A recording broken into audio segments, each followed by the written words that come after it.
Hyderabad biggest property show is back. 6th, 7th, 8th February.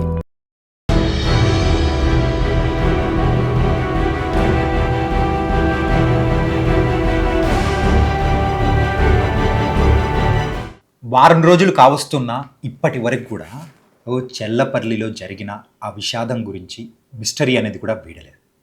ఒక తల్లి, ఇద్దరు బిడ్డలు వాళ్ళని తీసుకొని ట్రైల్ పట్టాల మీద మెయిన్గా అలా బలవంత్ మరణానికి చేసుకోవడానికి గల కారణాలు ఇప్పటికీ బయటికి రాకపోవడం అందరినీ తలచివేస్తున్నాయి. అసలు ఏంటి, వాటి వెనకలు ఉన్న కారణాలు ఏంటి అని చెప్పేసి ఇప్పటికీ అందరూ వెతుకుతున్నారు. సోషల్ మీడియాలో కూడా అసలు ఏం జరిగింది, ఆ తల్లికి అంత కష్టం రావడానికి గల రీజన్ ఏంటి అని చెప్పేసి వెతుకుతూ ఉన్నారు. ఏంటంటే మనం ప్రీవియస్గా మాట్లాడుకున్నాం కదా, ఆవిడకైతే మంచి సాఫ్ట్వేర్ కంపెనీలో జాబ్ ఉంది, డబ్బుల పరంగా ఎలాంటి డోకా లేదు, పిల్లలు హ్యాపీగా చదువుకుంటూ ఉన్నారు, అత్తమామలు, తల్లిదండ్రులు, ఇలా ఎవ్వరి సైడ్ నుంచి కూడా ప్రాబ్లమ్స్ ఏం లేదు. కానీ ఇంతటి పెద్ద డిసిషన్ తీసుకోవడానికి గల రీజన్స్ ఏంటా అని చెప్పేసి మరి వస్తున్నాయి. కాకపోతే ఇప్పటి వరకు అయితే వాళ్ళ మదర్ అండ్ వాళ్ళ బ్రదర్ ఇంకా వాళ్ళ మరదలు కానీ వీళ్ళు కూడా మీడియా ముందుకు రాకపోవడం కొన్ని అనుమానాలు అయితే వ్యక్తమవుతున్నాయి. కానీ ప్రతి ఒక్కరూ చెప్తున్నది కూడా ఏంటంటే అసలు అంత అంత పెద్ద పని చేసుకోవాల్సిన అవసరం ఎవరికీ లేదు. కానీ ఒకవేళ ఆవిడకి ఏదైనా కానీ పర్సనల్ ప్రాబ్లం ఉంటే ఆవిడ ఒక్కటి అలా చేసుకునేదేమో. కానీ ఇంటర్ చదువుతున్న ఇద్దరు పిల్లల్ని అండ్ వాళ్ళని ఏం చెప్పి ఒప్పించారు అనేదే అందరికీ చాలా బాధ వేస్తుంది. అండ్ ఆ ఇన్సిడెంట్ ఎలా జరిగింది ఏంటి అనేది కూడా మనం ప్రీవియస్ వీడియోలో కూడా మరొకసారి కూడా మాట్లాడుకుందాం. అండ్ ఆ రోజు రాత్రి సుమారు 11:15 ఆవిడ తీసుకొచ్చిన కారులో పిల్లల్ని కూడా వాళ్ళు పాప అయితే మరి పటాన్చేరులో మరి ఐఐటి కోచింగ్ అనేది కూడా తీసుకుంటే ఇంటర్మీడియట్ సెకండ్ ఇయర్ చదువుతుంది, బాబేమో గట్కేసర్ ఇంటర్మీడియట్ ఫస్ట్ ఇయర్ చదువుతున్నాడు. అక్కడ హాస్టల్స్లో కూడా బంధువులు చనిపోయారు. అండ్ వాళ్ళ తర్వాత ఆ కారణం చెప్పి అక్కడ నుంచి పిల్లల్ని కూడా తీసుకొని వచ్చి డైరెక్ట్ చెల్లపల్లి రైల్వే స్టేషన్కి కూడా వెళ్ళిపోయి అక్కడ కార్ పార్క్ చేసిన తర్వాత వెళ్ళే టైంలో కూడా మరి ఏదైతే ఆ కార్ పార్కింగ్కి ఇచ్చిన స్లిప్ ఏదైతే ఉంటుందో ఆ స్లిప్ వెనకాల కూడా విజయారెడ్డి గారు కూడా మరి కారణం అనేది కూడా రాశారు. నా చావుకి మరి బాధ్యులు ఎవరు కాదు, మరి ఒంటరితనం తట్టుకోలేకే నేను ఇదంతా చేస్తున్నాను అని చెప్పేసి ఆవిడ రాసి వెళ్ళిపోవడం అనేది కూడా చూస్తూ ఉన్నాం. అండ్ పిల్లల విషయానికి వచ్చేటప్పటికి ఎప్పుడైనా కానీ చేతికి అందిన పిల్లలు అలా చనిపోయారంటే అది వింటున్న వాళ్ళకు కూడా ఎంతో బాధ కలుగుతూ ఉంటుంది.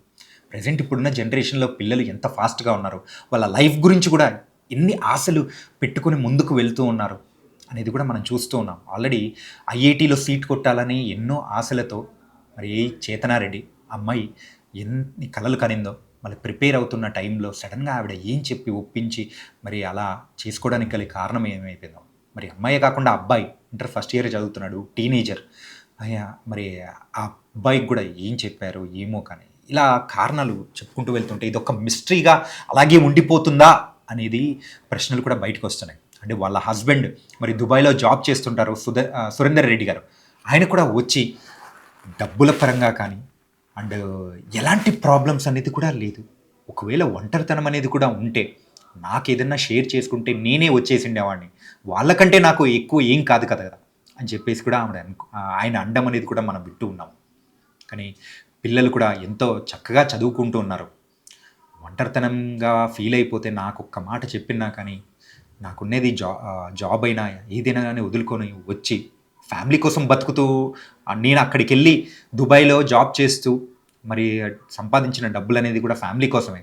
అలాంటిది నాకు ఫ్యామిలీ డబ్బులు ముఖ్యం అంటే ఫ్యామిలీనే ముఖ్యం అనుకొని రిటర్న్ వచ్చేసిండేవాడిని.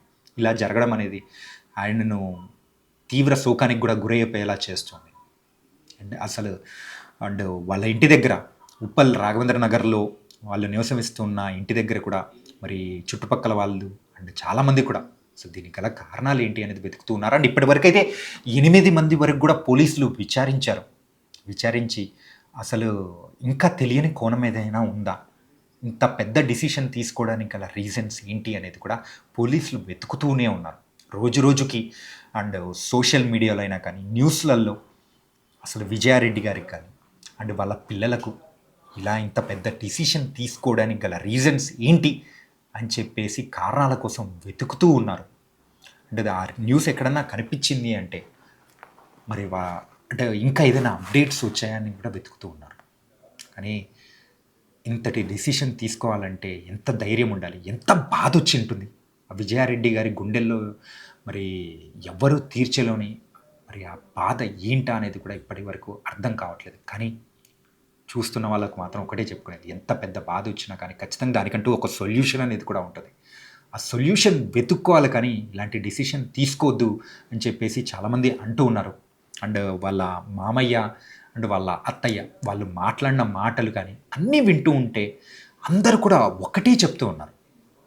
డబ్బుల పరంగా కానీ, ఆనందాల పరంగా కానీ, ఏ పరంగా కానీ ఎలాంటి బాధలు లేవు. ఏమీ లేదు. కానీ ఇలా చేసుకోవడానికి గల రీజన్స్ ఏంటా అనేది కూడా వాళ్ళకి కూడా అంతు చిక్కడం లేదు. అండ్ మనం ప్రీవియస్‌గా మనం మాట్లాడుకున్నట్టు వాళ్ళ ఆఫీస్‌లో ఆవిడ ఇంతటి పెద్ద డిసిషన్ కానీ బలవన్మరణం తీసుకునే ముందు వాళ్ళ ఆఫీస్‌లో ఉన్న ఇద్దరు వ్యక్తులతో మాట్లాడినప్పుడు వాళ్ళతో ఏం మాట్లాడారు? అసలు వర్క్ అసైన్ చేసిన సందర్భం అనేది కూడా మొత్తం అనేది కూడా పోలీసులు విచారించి వాళ్ళ దగ్గర నుంచి కూడా కంప్లీట్ వివరాలనేది కూడా తీసుకున్నారు. ఇలా చూస్తూ ఉంటే మాత్రం నిజంగా చాలా బాధ కలిగిస్తూ ఉంటాయి. చెప్తూ ఉన్న నాకెంత బాధ కలుగుతూ ఉందంటే, అది చూసిన వాళ్ళు కానీ, ఆ చుట్టుపక్కల బంధువులు కానీ, వాళ్ళకి తెలిసిన వాళ్ళు కానీ, ఇంకెంత బాధపడుతూ ఉంటారో చెప్పడం మాత్రం వర్ణనాతీతం. అండ్ ఇంకా చెప్పుకుంటూ పోతే, ఇలా చేసుకోకూడదు అండ్ ఇలా జరగకూడదు అనే ప్రతి ఒక్కరు కోరుకుంటూ ఉన్నారు.